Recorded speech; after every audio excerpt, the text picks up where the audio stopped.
قانون پاکستان بند کرنے میں کامیاب ہو گئی پاکستان تحریک انصاف 8 فروری کو، تو پھر ایک بات یاد رکھیے گا، خطرے کی گھنٹی بج جائے گی، کیونکہ سٹریٹ موومنٹ جو ہے اس کے لیے اب کوششیں آگے بڑھ رہی ہیں۔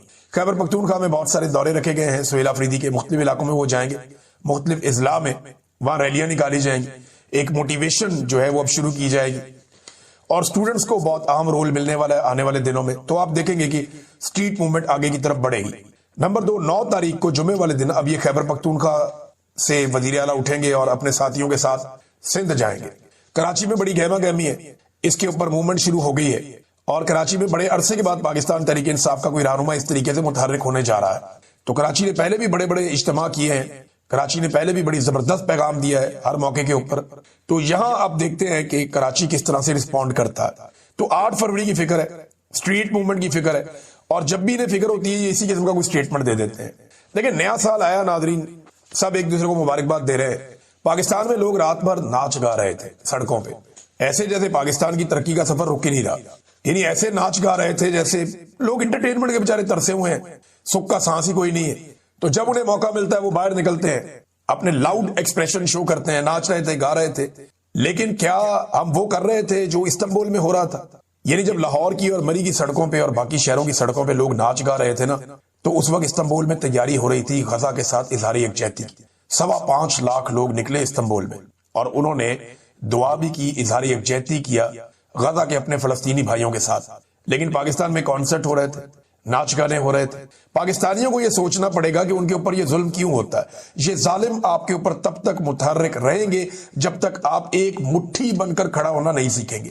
گانوں پہ جھومنے سے بہتر ہے کہ آپ ایک دفعہ دمادم مست کر اندر کریں اور اپنا حق مانگیں، کیونکہ آپ کے حق کے لیے صرف لیڈر کی ذمہ داری نہیں ہے کہ وہ لڑے، کبھی نواز شریف لڑے، کبھی بے نظیر لڑے، کبھی ذوالفقار دی بھٹو لڑے، کبھی کوئی اور لڑے، آج عمران خان لڑ رہا ہے وہ لڑائی۔ آپ کو خود اپنی لڑائی لڑنی پڑے گی، آپ کو کھڑے ہونا پڑے گا۔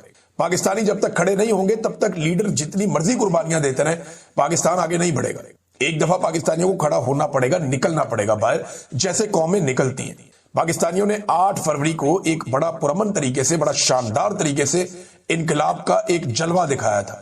یہ وہی پاکستانی ہے، انہیں ایک مرتبہ پھر پرامن طریقے سے اسٹیبلشمنٹ کو بتانا پڑے گا کہ ہمارے پاس دوسرا طریقہ بھی ہے اور ہم اس سے استعمال بھی کر سکتے ہیں، اور بڑے پرامن طریقے سے ہو جائے گا۔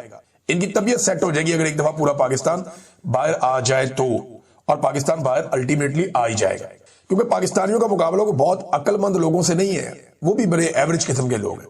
اب دیکھیں نا، یہ زرین نظامانی انہوں نے آرٹیکل لکھا ایکسپریس ٹریبیون میں، جس میں انہوں نے بتایا کہ نئی نسل جو ہے وہ نفرت کر رہی ہے آپ سے، آپ جو مرضی کر لیں، جو سودا بیچنا ہے، نئی نسل آپ سے وہ سودا نہیں خریدے گی، وہ آپ کی بات سننے کے لیے تیار نہیں ہے، بلکہ وہ آپ کو میوزک انجوائے کرے گی جب ان کو موقع ملے گا۔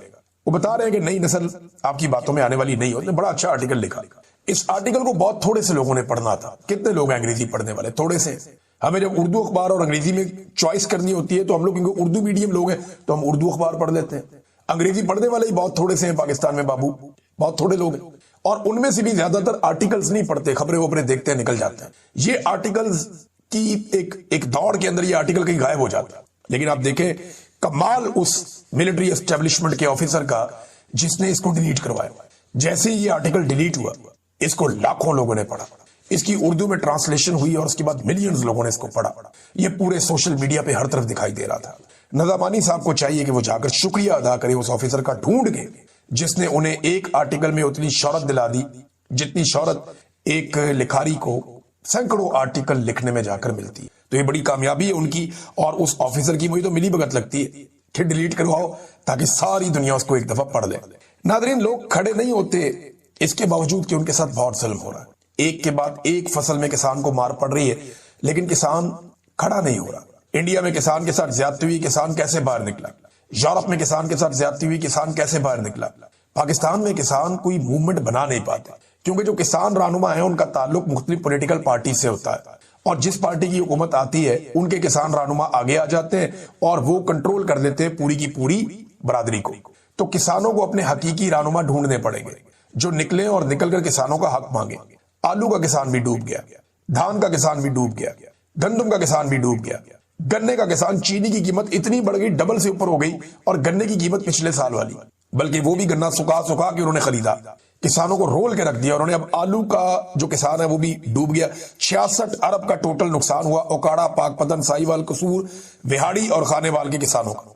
रेट ही नहीं मिल रहा। अब अगर ये कोल्ड स्टोरेज के अंदर रख देंगे अपने आलू और कोशिश करेंगे कि रमजान में निकाल कर बेचे, तो रमजान भी 1 महीने के बाद आ रहा है, तो 1 महीने के बाद जब रमजान आ रहा है तो फिर अगर वहां भी कीमत ना बढ़ी तो फिर क्या करेंगे?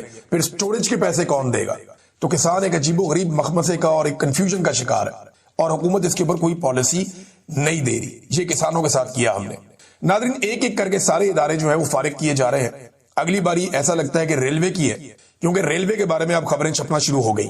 बहुत सारे इदारों को ओने पोने बेचा गया, पीआईए को बिल्कुल ही ओने पोने बेच दिया गया। सैकड़ों अरब की प्रॉपर्टी और पीआईए की जो इतनी भारी मलकियत है उन सारी चीजों को 10 अरब में बेच दिया गया। और फौज का एक झेली इदारा जो एक मालियाती इदारा है, जो काम शाम करता है, कारोबारी इदारा है फौज का, उसने पीआईए को अपने कंट्रोल में ले लिया। शिपिंग कारपोरेशन भी गई और अब रेलवे की बारी है, क्योंकि उसके नुकसान बताए जा रहे हैं कि जनाब इतना खसारा है तो इतना खसारा है। जिस इदारे का ये खसारा बताना शुरू कर देना, समझो वो इदारा गया हाथ से। ये तो पक्की खबर है। और जो इनके कंट्रोल में है उसके अंदर तबाह के करप्शन है। मिसाल के तौर पर एक छोटी सी करप्शन हुई है सिंध में, ये छोटी सी करप्शन है। सोलर एनर्जी का जो मंसूबा है उसमें सिर्फ और सिर्फ 27 अरब रुपए की करप्शन का इंकशाफ हुआ कि जो चीज जितने की थी उससे दुगनी तिगनी कीमत की ले ली उन्होंने। सिर्फ 27 अरब की करप्शन, छोटी सी करप्शन। यानी जो काम ये करेंगे उसके अंदर अपना खांचा निकालते हैं। यानी दुनिया में ये होता है, पहले पाकिस्तान में होता था कि 10-20% खा लेते थे, बाकी लगा देते थे। अब ऐसा लगता है कि 10-20% शायद लगाते हैं, बाकी सारा ही खा जाते हैं। आवे का आवे ही बिगड़ा हुआ है और हर आदमी जेबें भर रहा है कि आखिरी बारी है, जो लुटना है लुट लो, लुट मार करके इस मुल्क से निकल जाओ, भाग जाओ। सब ने अपने ठिकाने बाहर बनाए हुए हैं। ये सिंध सोलर एनर्जी मंसूबे में सिर्फ और सिर्फ 27 अरब की करप्शन का इंकशाफ हो गया है। नादरीन, सरीना होटल के मामले पे मैंने कुछ कमेंट किए थे, उस वक्त मैं सारे मामले को जानता नहीं। पीटीआई के कोई बड़े मशहूर आदमी हैं, उनका एक नाम लिखा हुआ था, तो उन्होंने सर्वे करवाया तो मिर्जा साहब का बहुत नीचे डाउन जा रहे थे। वोटिंग वाला सर्वे था। वोटिंग वाले सर्वे में बॉट्स इस्तेमाल हो जाते हैं।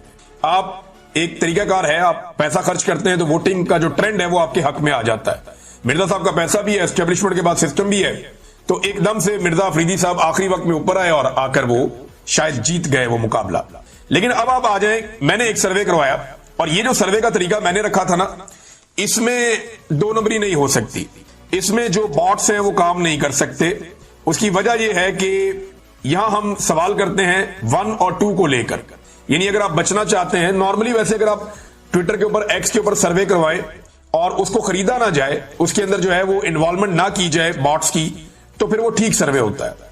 लेकिन अब क्योंकि एस्टेब्लिशमेंट बार बार इसके अंदर मुदाखलत करती है, कुछ सियासी जमातें भी करती हैं, लोग पैसा खर्च करते हैं, तो मिर्जा अफरीदी वाले इशू को फिर हमने एक और तरीके से सर्वे किया और ये बड़ा सादा तरीका है सर्वे करने का। इसमें मैंने सवाल पूछा था, क्या खैबर पख्तूनख्वा में कुर्बानी देने वाले वर्कर्स की जगह सरमायादार मिर्जा अफरीदी को सेनेट का टिकट देना दुरुस्त फैसला होगा? अब ये फैसला कोई भी करे, चाहे इमरान खान करे, चाहे अली अमीन करे, चाहे कोई भी करे, बैरिस्टर गौर करे, कुछ लोग कह रहे हैं सलमान अकरम राजा ने इस पे एतराज किया है। बहरहाल जो भी फैसला करे, तो ये फैसला दुरुस्त होगा या गलत होगा? तो हमने हां के लिए 1 का ऑप्शन दिया था और नहीं के लिए 2 का ऑप्शन दिया था। अब तक जो मुझे इस पे वोट मौसूल हुए हैं वो लगभग 7,800 के करीब है। 7,800 वोट इस पे अभी तक पड़े हैं कमेंट्स में, 1 और 2 लेकर। और मैंने अपनी टीम को बड़ा लंबा टाइम दिया कि आप इसको जज करें और मुझे बताएं कि कितना वोट किसको पड़ा है। तो 100-150 वोट के बाद कोई एक आधा वोट पड़ता है मिर्जा अफरीदी को। ये आप निकाल लें, ये सबकी अमानत है। आप निकालें और निकालकर आप चेक कर लें, आपको फौरन पता चल जाएगा। आप निकाल लेना और निकालकर पढ़ना शुरू कर दें, 1 कितनी दफा लिखा हुआ है, 2 कितनी दफा लिखा हुआ है। लोगों ने ही डाले ना ये वोट सारे, तो आपको 1 मिलेगा 100-150 के बाद, यानी लगभग 1-2% मैक्सिमम भी लगाए चले 3%। लेकिन मिर्जा अफरीदी को लोग वोट नहीं कर रहे। ये मैं अवामी राय बता रहा हूं, आम आदमी ये कह रहा है। लेकिन पाकिस्तान तहरीक इंसाफ या इमरान खान साहब ने अगर मिर्जा अफरीदी को टिकट देने का फैसला किया है, या उन्हें अपने वोट जो आजाद उम्मीदवारों के वोट है वो उन्हें देने का फैसला किया है, तो ये उनकी पार्टी है, उनकी अपनी मर्जी है। लेकिन ऐसे सरमायादारों के घरों से इनकलाब नहीं आया करता, फिर ये कंट्राडिक्शन हो जाएगी। अच्छा, पाकिस्तान तहरीक इंसाफ के पास नाजरीन इस वक्त भी एक डील मौजूद है, ये मैं आपको बता देता हूं। इसी की बुनियाद पे पाकिस्तान तहरीक इंसाफ के लोग कुछ बातें कर रहे हैं। जुल्फी बुखारी साहब से जो है वो गए अमेरिका में सेनेट में, वहां पे जाके उन्होंने सेनेट के सामने मामलात रखे। लेकिन ये वही सेनेट है जहां पे हाफिज सैयद आसिम मुनीर साहब के खिलाफ और दीगर कुछ और लोगों के खिलाफ ये अमेरिका के अंदर, अमेरिका की जो पार्लियामेंट है उसके अंदर आवाज उठाना चाहती थी पाकिस्तान तहरीक इंसाफ, लेकिन बुखारी साहब ने जो है वो बड़े शाइस्ता अंदाज में पाकिस्तान तहरीक इंसाफ का मुकदमा रखा है। इसमें एस्टेब्लिशमेंट का वर्ड वो यूज करते रहे, लेकिन आसिम मुनीर का लफ्ज उन्होंने इस्तेमाल नहीं किया, जिसपे पाकिस्तान की मिलिट्री एस्टेब्लिशमेंट को बड़ा जो है वो तकलीफ होती है, वो मना करते हैं इससे। मेरे ख्याल में मुझे ऐसा लगता है कि पाकिस्तान तहरीक इंसाफ शायद रास्ता निकालना चाहती है, या अली अमीन गंडापुर के पास कोई रास्ता है जो उन्होंने 90 डेज की बात की है। लेकिन इमरान खान साहब, क्या जो डील इस वक्त पाकिस्तान तहरीक इंसाफ के बाद अब भी मौजूद है कुछ सोर्सेज के मुताबिक, क्या इमरान खान साहब उस डील को कबूल करेंगे? उनका अगर आप स्टेटमेंट पढ़ें तो उसमें तो लगता है कि नहीं। यानी अगर आप स्टेटमेंट इमरान खान साहब का पूरा पढ़ें तो वो ये कहते हैं कि जी जुल्म और जबर के आगे झुकने का सवाल ही पैदा नहीं होता, किसी सूरत जबर के निजाम के सामने नहीं झुकूंगा, मुज़ाकरात का वक्त खत्म हो गया, अब सिर्फ कौम के एहतजाज का वक्त है। तो एक तरफ तो इमरान खान साहब ये कह रहे हैं, और दूसरी तरफ जो है वो इमरान खान साहब की पार्टी थोड़ी सी टोन डाउन हुई है इन मामलात को लेकर। अच्छा, हुकूमत के खिलाफ तहरीक चलाने के लिए मौके बड़े जबरदस्त हैं। यानी हुकूमत का कॉन्फिडेंस उस जगह पे है कि जिस वक्त हुकूमत के खिलाफ एक तहरीक तैयार हो रही है, जिस वक्त हुकूमत के खिलाफ अपोजिशन तैयारियां कर रही है, ऐसे मौका पर हमेशा हुकूमत चीजों की कीमतें कम करती है ताकि प्रेशर कम हो। लेकिन हुकूमत को इस अपोजिशन के नालायकी पर इतना यकीन है कि हुकूमत ने चीजों की कीमतें कम करने की बजाय उनकी कीमतें बढ़ा दी हैं। यानी जब पेट्रोल की कीमत बढ़ती है तो चीजों की कीमतें बढ़ती हैं। मिसाल के तौर पे पेट्रोल जो है 5.5 रुपए, डीजल 11.5 रुपए इन्होंने महंगा कर दिया है, और इसके ऊपर आपको ये 15 दिन में दूसरी मर्तबा किया है। पहले भी इन्होंने टका की कीमत बढ़ाई थी, तो लगभग 15-20 रुपए इन्होंने पेट्रोलियम मसनूआत की कीमतें बढ़ा दी हैं गुज़िश्ता सिर्फ 15 दिनों में, और अगले 15 दिनों में ये फिर बढ़ा देंगे। और आलमी मंडी में लगातार कम होती जा रही, कम 70 रुपए से भी नीचे चली गई आलमी मंडी में पेट्रोलियम मसनूआत की कीमतें, लेकिन ये बढ़ाते चले जा रहे हैं। इमरान खान साहब के दौर में 125 तक गई थी, तो तब भी पेट्रोल की कीमतें बहुत कंट्रोल थी, कम थी, और तब सारे इस पे बात करते थे। आज कोई बात नहीं करता, खास तौर पे अपोजिशन बात नहीं करती। देखिए, पाकिस्तान तहरीक इंसाफ ने ऐसा लगता है कि सारा इन्हिसार इस बात पे रखा हुआ है कि इमरान खान साहब की मकबूलियत से ही हम इलेक्शन लड़ेंगे, इमरान खान साहब की मकबूलियत से ही हम लोगों को बाहर निकालेंगे, इमरान खान जेल काटेगा, लोग इमरान खान के साथ खड़े होंगे, उसके बदले में हमें वोट पड़ा करेंगे। तो इन्होंने ऐसा लगता है ये सोच लिया है कि हमने इमरान खान की मकबूलियत पर रखकर ही हमेशा सियासत करनी है। जो अवामी सियासी इशूज हैं उन पर कोई बात ही नहीं करता, उसके ऊपर कोई किसी किस्म की आवाज ही नहीं उठाता। आप गौर कर लेना, किसान के लिए क्या पाकिस्तान तहरीक इंसाफ निकली? आप इनसे पूछेंगे तो वो कहेंगे जी सोशल मीडिया पे हमने तहरीक चलाई है। प्रैक्टिकली निकले? नहीं निकले। मजदूर के लिए निकले? नहीं निकले। बेरोजगारी के लिए निकले? बेरोजगारी कितनी ज्यादा बढ़ गई, 22% तक चली गई, निकले? नहीं निकले। गुर्बत के लिए निकले? आधा पाकिस्तान गुर्बत की लकीर से नीचे जा रहा है तकरीबन, और ये सारा इसी दौरे हुकूमत में हुआ। क्या पाकिस्तान तहरीक इंसाफ गरीबों के साथ खड़ी हुई? नहीं हुई, सोशल मीडिया पे खड़ी हुई। और वो सोशल मीडिया का कमाल है, जो प्रैक्टिकली मैदान में निकलकर सियासत आपने मैदान में करनी होती है। अगर 8 फरवरी 2024 को पाकिस्तान की आवाम सोशल मीडिया पे सिर्फ आपको वोट डाल देती तो क्या आप इलेक्शन जीत जाते? उसके लिए लोग निकले, प्रैक्टिकली पहुंचे, डब्बों के अंदर वोट डाले और वोट डालकर उनके ऊपर पहरा दिया, इस तरह आपको सीटें मिली। तो आप प्रैक्टिकली आवाम के साथ खड़े हुए या नहीं हुए, ये बड़ा सवाल है। यानी महंगाई का तूफान आ गया, गरीब आदमी के साथ आप खड़े नहीं हुए, मुआशी तबाही होगी। आटे का स्कैंडल के खिलाफ पीटीआई खड़ी हुई? नहीं हुई। चीनी के स्कैंडल के खिलाफ पीटीआई ने एहतजाज किया? नहीं किया। दहशतगर्दी बेकाबू हो गई, डॉक्टरों और हेल्थ वर्कर्स के साथ जो पंजाब में हुआ, क्या कुछ किया पीटीआई ने? कख नहीं किया। वुकला का साथ नहीं दिया, उसातिज़ा का साथ नहीं दिया, तलबा का साथ नहीं दिया जो तलबा के साथ हुआ, बल्कि बैकफुट में चले जाते हैं। हत्ता के जो सहाफियों के साथ हुआ उस पर भी पाकिस्तान तहरीक इंसाफ ने सहाफियों का साथ नहीं दिया।